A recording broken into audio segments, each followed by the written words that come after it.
오늘은 6월 9일에 해당되는 내용을 함께 보도록 하겠습니다.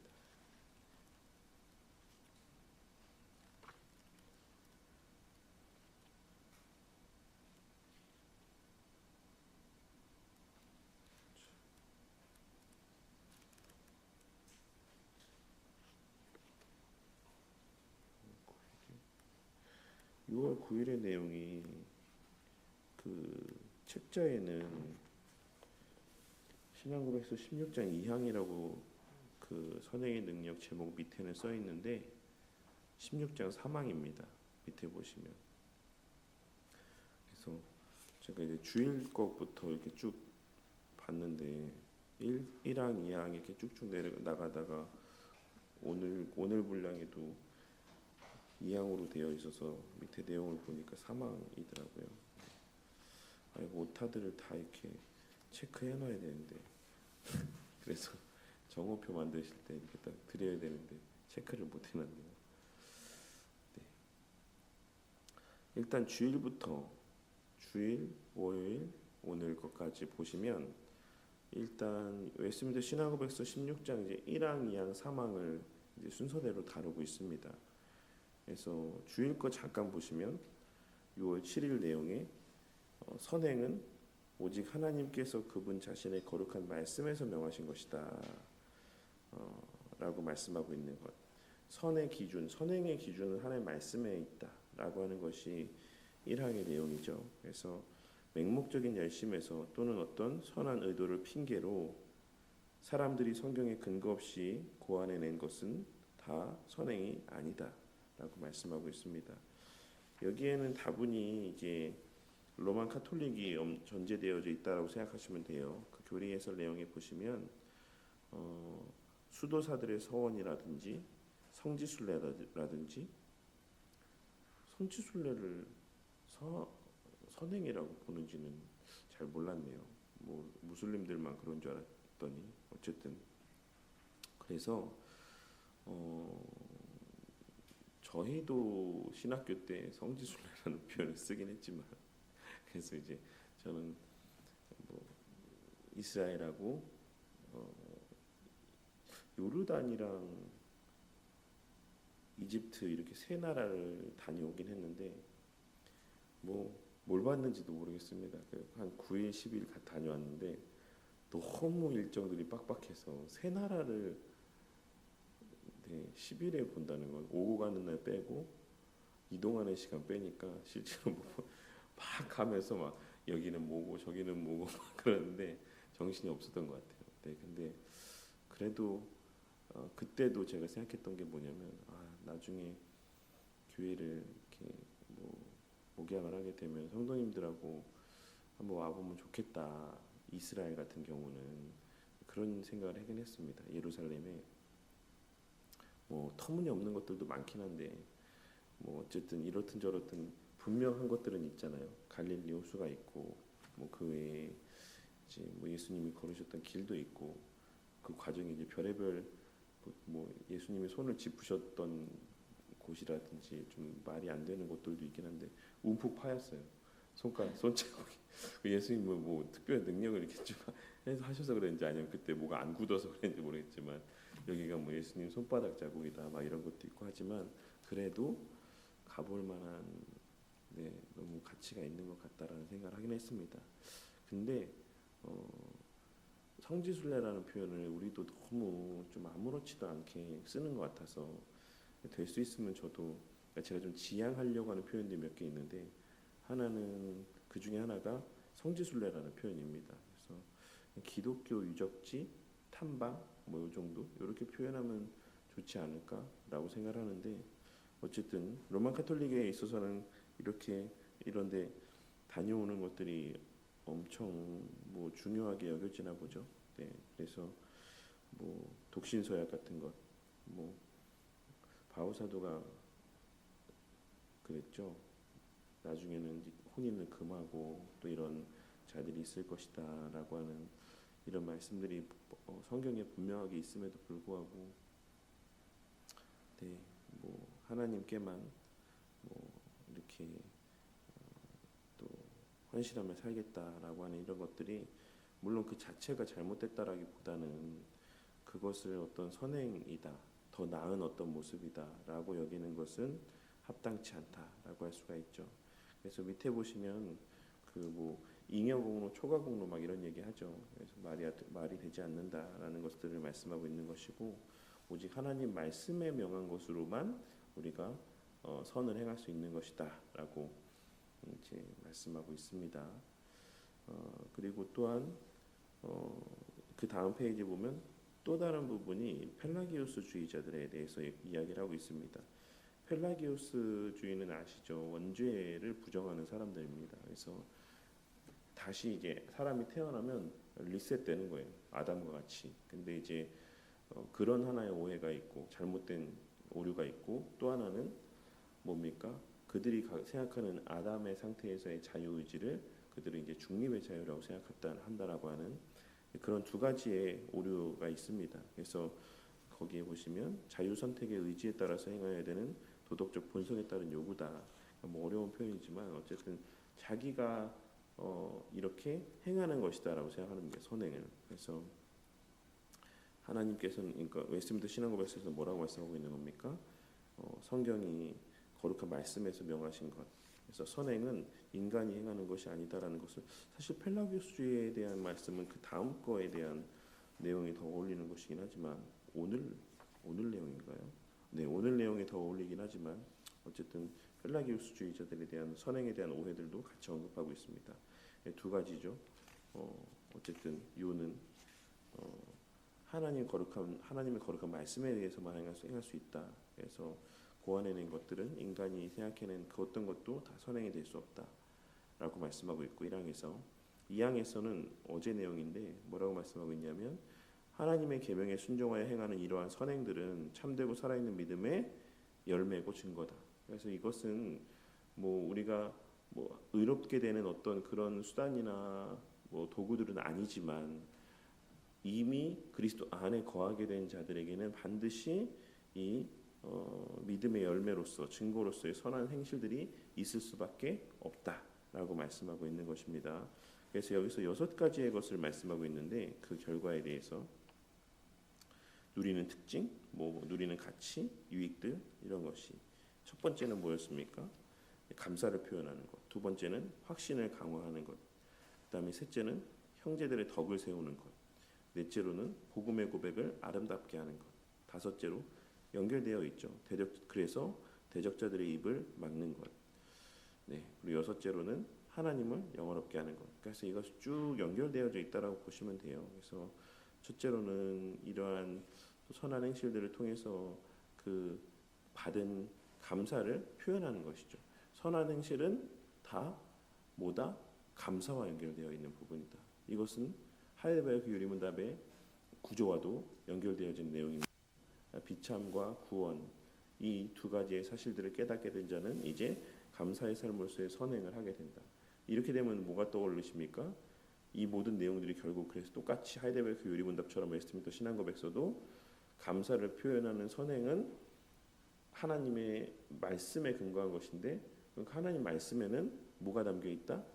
뭐가 주를 이루고 있다? 십계명의 말씀을 얘기하고 있는 것이죠. 그래서 계명의 말씀에 근거해서 우리는 선을 행할 수 있다. 그것에 담겨 있는 핵심 요지들만이 우리가 행할 수 있는 선의 어떤 핵심들이다라고 하는 것을 우리가 이런 전체 신앙 고백이나 배웠던 내용들을 통해서 알 수가 있는 거죠.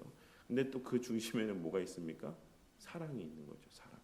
그래서 선행은 사실 그 모든 중심에 하나님 사랑과 이웃 사랑이 자리하고 있어야지만 되는 겁니다. 이 전체적인 내용들을 통해서. 그래서 그러한 사랑이 전제된, 그리고 사랑을 목적으로 한 선한 행실들이 그 우리의 신앙, 믿음의 그 실제임을 더욱 확신시켜 주는 것이고, 그 사랑이 전제되고 목적되어지는 선행들이 형제들의 덕을 세우는 것이고, 우리의 복음의 고백이 아름답게 되어지는 것이다라고 할 수가 있는 것입니다. 그래서 이러한 흐름들을 알지 못하면, 그러니까 선행이 무엇인지도 알지 못하고 선행의 전제나 목적이 무엇인지도 알지 못한다라고 한다면, 결국 선을 행한다라는 미명하에 서로에게 상처를 주고, 지난 주일에도 언급했던 것처럼 오히려 교회를 흔들고 넘어지게 만들고 나뉘어지게 만드는 그러한 잘못된 개인적 열심의 선한 행실들이 될 수도 있는 것입니다. 그러면 이제 대적자들의 입을 막을 수 없죠. 네, 그래서 언제나 사랑이 전제되고 사랑이 목적되어지는 선행이어야 복음의 고백이 아름다워지고 형제들의 덕을 세우는 것이고 대적자들의 입을 막게 되는 것입니다. 그래서 마지막으로 결과적으로는 하나님을 영화롭게 하는 것이다.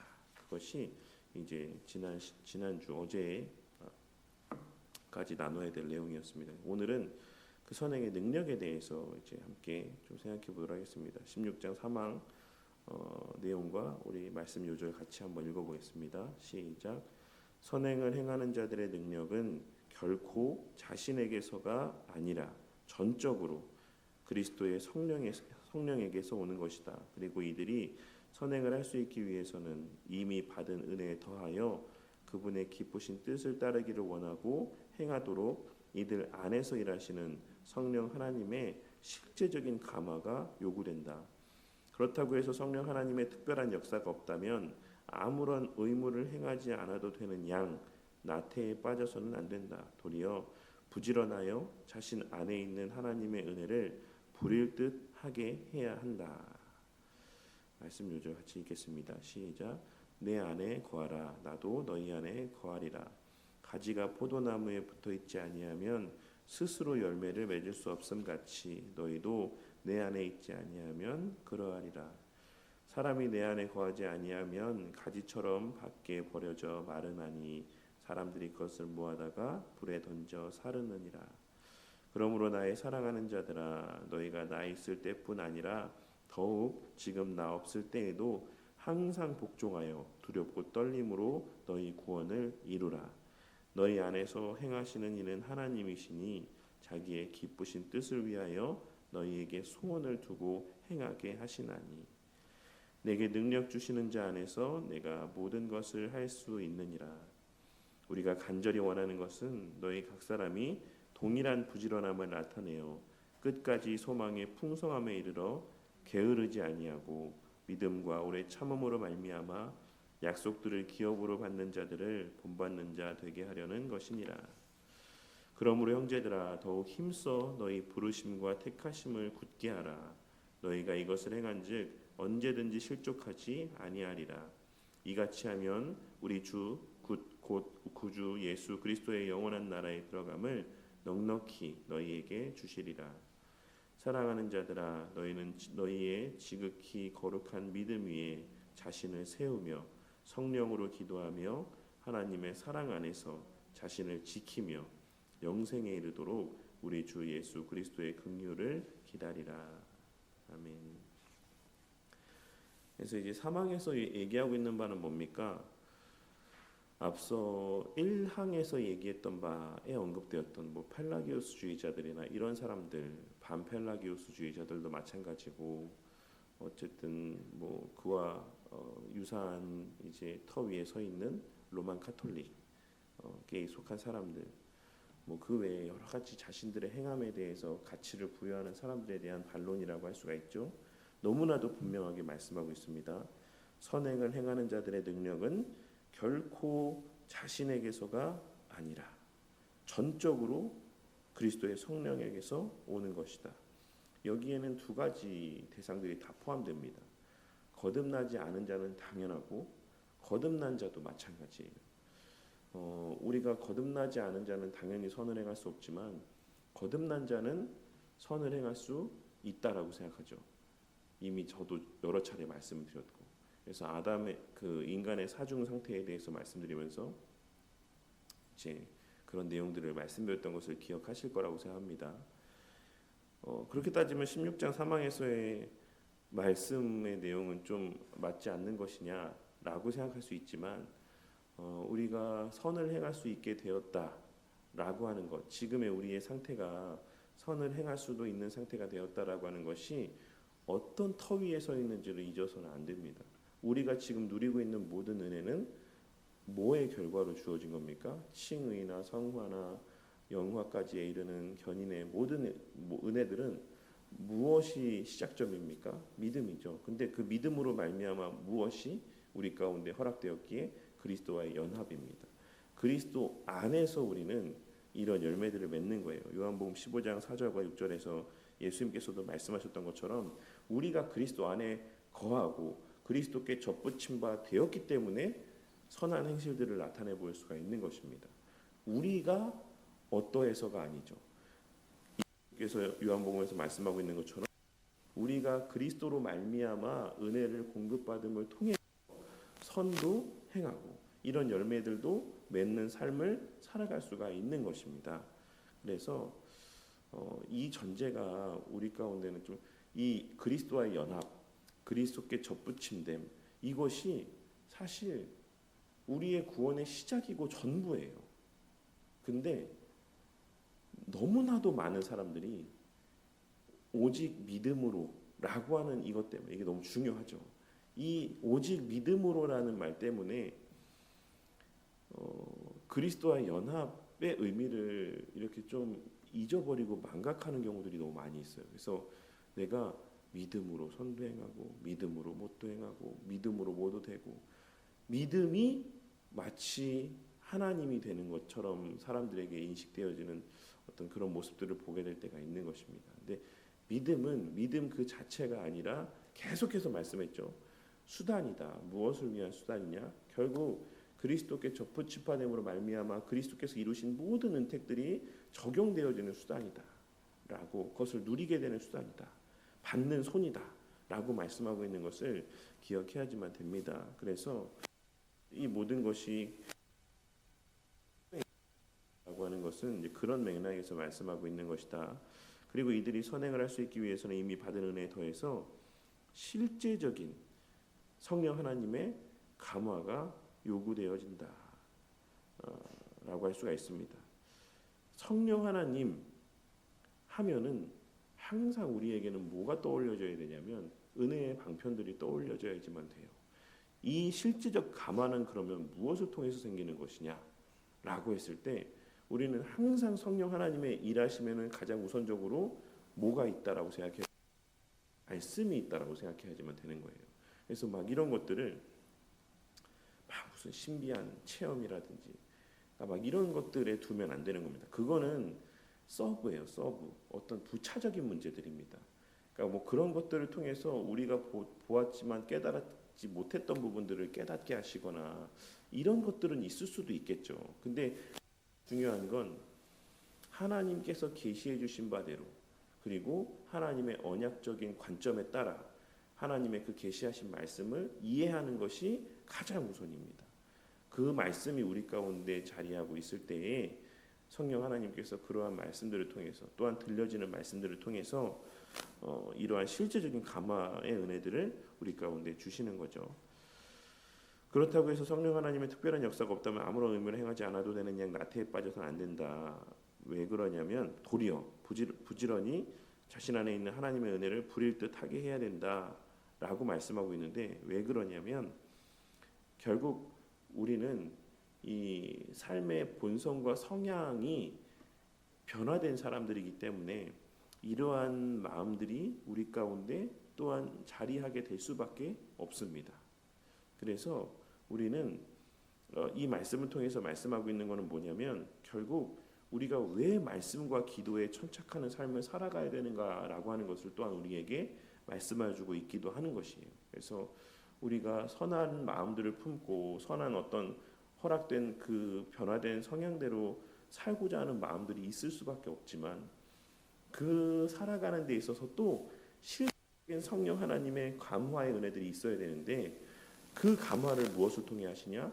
결국 성도의 말씀과 공교회적인 말씀과 혹은 개인적으로 보는 말씀과 또 기도의 삶을 통해서 이런 실제적인 감화의 은혜들을 주시는 겁니다. 그래서 우리가 그 말씀과 기도 가운데 깨어 있고 말씀과 기도 가운데 살아갈 때는 성령 하나님의 그런 실제적인 감화로 말미암아 또 이미 받은 은혜에 더한 어떤 그것의 어떤 열매로서의 선을 추구해가는 어떤 모습들이 우리 가운데 있게 되는 것입니다. 그래서 말씀 요절의 내용들에 보시면 빌립보서의 말씀에서 너희에게 소원을 두고 행하게 하신다 라고 하는 말씀들이 다 그런 말씀들의 의미라고 할 수가 있죠. 그리스도 안에서 성령 하나님께서 우리 마음 가운데 이런 소원을 품게 하시고 또 행하게 하신다 라고 하는 것을 하고 있습니다. 예술 내용 보시면 사람은 타락하여 죄의 상태에 빠짐으로 구원에 관련된 영적 선을 행할 수 있는 모든 의지력을 완전히 잃어버렸다. 그래서 웨스트민스터 신앙급에서 16자 사망은 선행을 하는 자들의 능력은 결코 자신에게서 나오는 것이 아니다라고 말씀하고 있는 것입니다. 그래서 신앙급에서 10장 2항에서도 사람은 전적으로 수동적이다. 성령 하나님의 은혜에 의해서 살아나고 이렇게 새롭게 된 후라야 이제 하나님의 부르심에 응답할 수 있다. 그러니까 모든 부분에서 우리가 할 수 있는 부분들은 아무것도 없습니다. 살아나는 것도 그리스도의 연합으로 말미암아 살아나는 것이고 다시 그 영원한 생명을 누리게 되는 것이고 그 이후의 삶의 모든 부분도 다 그리스도로 말미암는 성령 하나님을 통해 공급되어지는 은혜로 말미암는 것이다 라고 말씀하고 있는 것입니다. 그런데 선행의 능력이 그리스도의 성령에게서 온다는 것은 실제로 선행을 할 때 성령 하나님의 감화가 필요하다라는 것을 의미합니다. 그래서 앞서 말씀드렸던 것처럼 결국 말씀과 기도가 필수적이다. 그리고 말씀과 기도 가운데 살아가게 하신다 라고 할 수가 있습니다. 사람이 이런 거예요. 쉽게 말하면 사람이 죽을 때가 다 됐다라는 것은 뭘로 알 수 있는 겁니까? 삶의 욕구들이 사라지게 되면 그렇습니다. 그래서 열왕기상 말씀에서 다윗에게는 어떤 욕구가 먼저 사라졌었죠? 성적인 욕구가 사라졌죠. 이제 아비삭이 옆에 있었음에도 이제 그런 의미가 담겨 있고 맨 마지막에 다 이제 욕구들이 사라지고 가장 마지막에 남는 욕구가 이 두 개가 아닌가 싶어요. 예전에 제가 이게 진짜인지 모르겠지만 이제 들었던 말인데 성욕과 식욕은 연결되어져 있다. 이런 얘기를 이제 어디서 이렇게 들었던 것 같아요. 근데 어쨌든 성욕이 그보다도 먼저 사라지고 맨 마지막에 사람이 죽기 전에는 뭐가 사라지는 겁니까? 식욕마저도 사라지는 겁니다. 그래서 옛말에 이런 말이 있잖아요. 곡기를 끊으면 이제 결국 돌아가실 때가 다 된 거다. 그래서 근데 이제 늘 또 그와 연관되어서 어르신들을 볼 때 식사 잘 하시는 거 보니까 그래도 아직 정정하신 것 같다. 이런 말들을 자주 하죠. 왜 그렇습니까? 그러니까 이 육적인 성향 가운데 이 식욕이라고 하는 것은 어떤 것에 대한 허기와 갈급함을 느낀다라고 하는 것은 그가 살아있다라고 하는 것에 대한 하나의 증거죠. 그런 맥락에서 우리가 영적으로 진정으로 살아난 자라고 한다면 영적인 부분에서의 갈급함이 우리 가운데 있습니다. 거듭난 이후에도 여전히 계속해서 그 영의 양식을 먹고자 하는 마음들이 우리 가운데 있고 영적인 하나님과 영적인 교제를 나누고자 하는 그런 갈급함들이 계속 우리 가운데 자리하게 될 수밖에 없는 것이에요. 그래서 어쨌든 그러한 과정들을 통해서 우리 마음 가운데 소원을 두시고 또한 일을 행하도록 성령 하나님께서 실제적으로 일하신다. 그렇기에 선한 행실들은 열매이고 증거다라고 할 수가 있는 것입니다.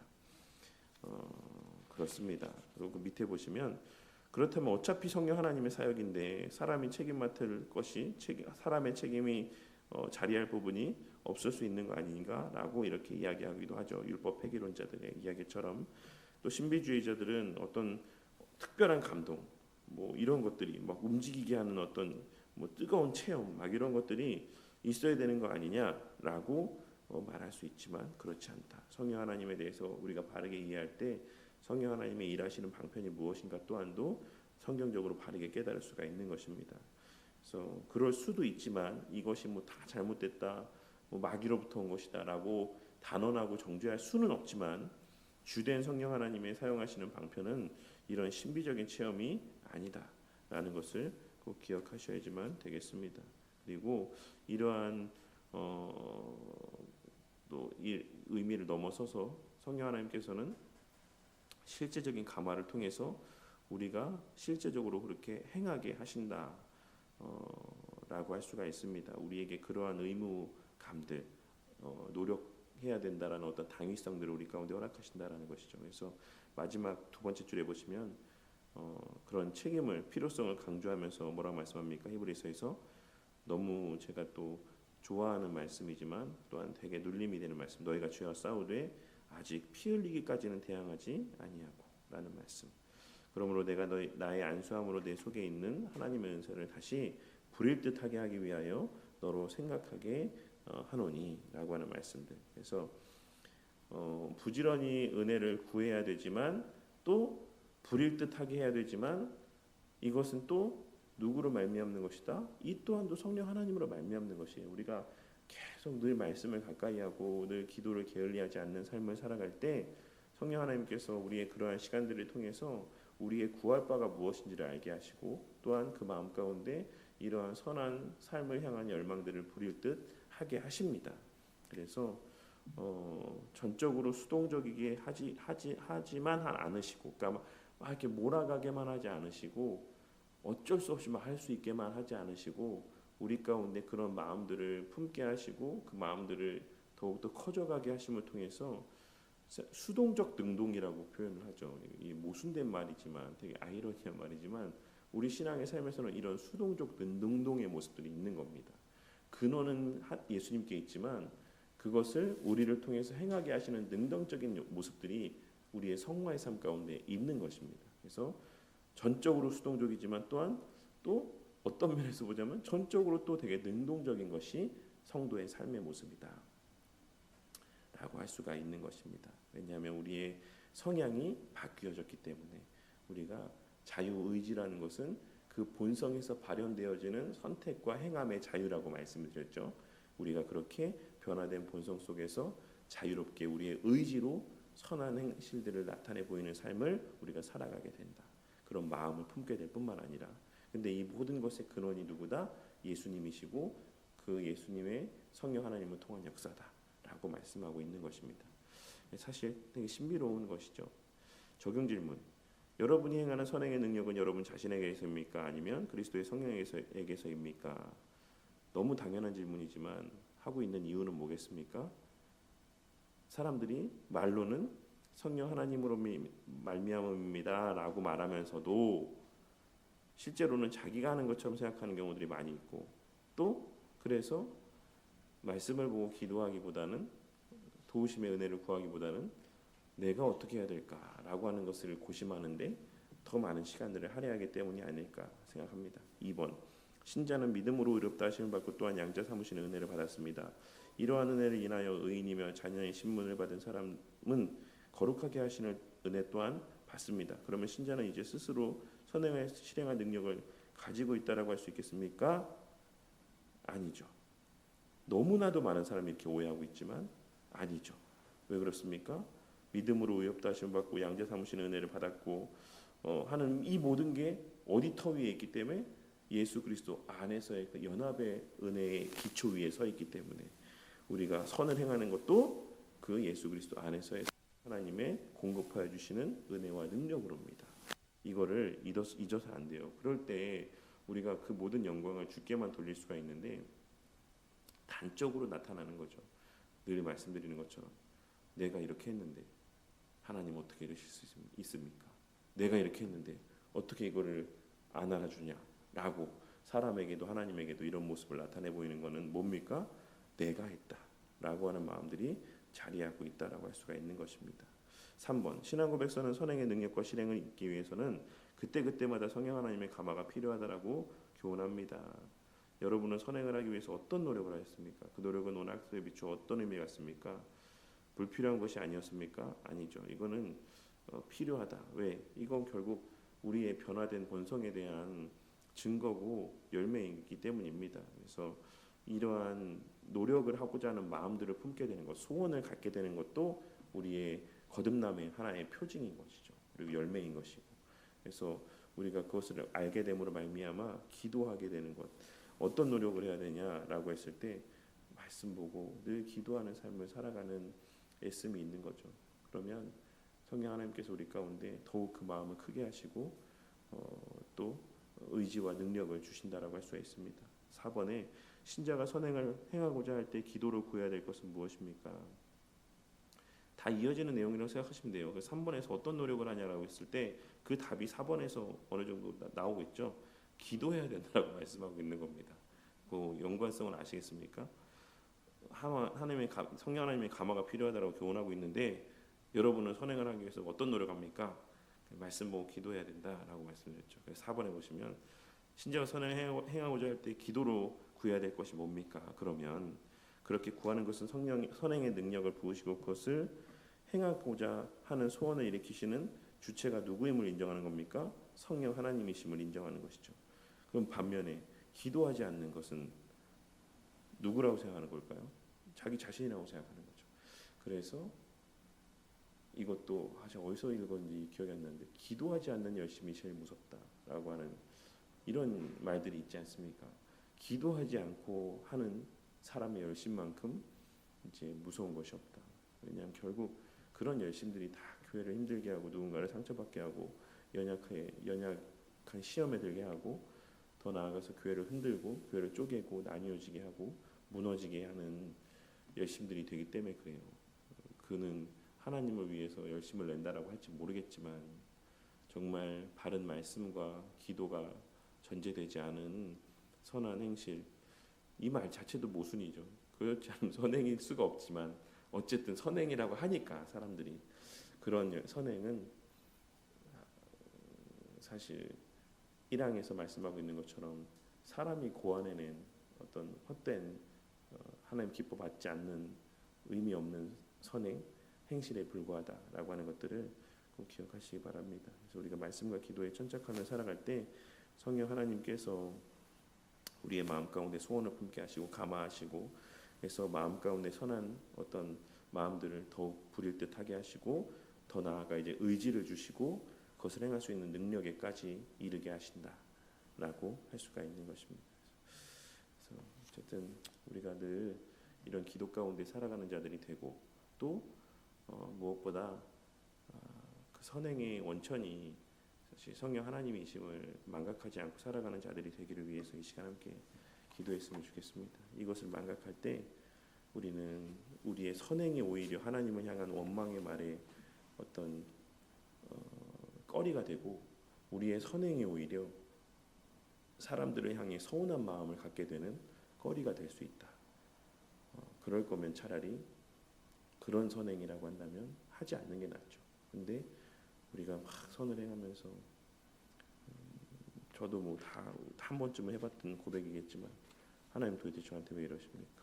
이런 말들 네, 이런 마치 그것이 대가이고 내 공로인 것처럼 뭐, 내가 이렇게 했는데 왜 하나님 저한테 이렇게 하십니까? 이렇게 안 해주십니까? 혹은 사람들한테도 내가 이렇게 했는데 저 사람 왜 이렇게 안 해주나? 이런 마음들을 갖게 되는 이런 모든 원인이 선행의 어떤 그 주도권이 자기에게 있다라고 하는 생각에서 이런 어떤 잘못된 생각들이 나오는 것임을 기억하고 우리가 이 사실 선행에 관련된 하나님의 가르침 교훈들을 잊지 않고 언제나 하나님께만 영광 돌리고 그 선을 행할 수 있게 하여 주심 자체에도 늘 감사하며 살아가는 자들이 될 수 있기를 위해서 이 시간 함께 기도하도록 하겠습니다.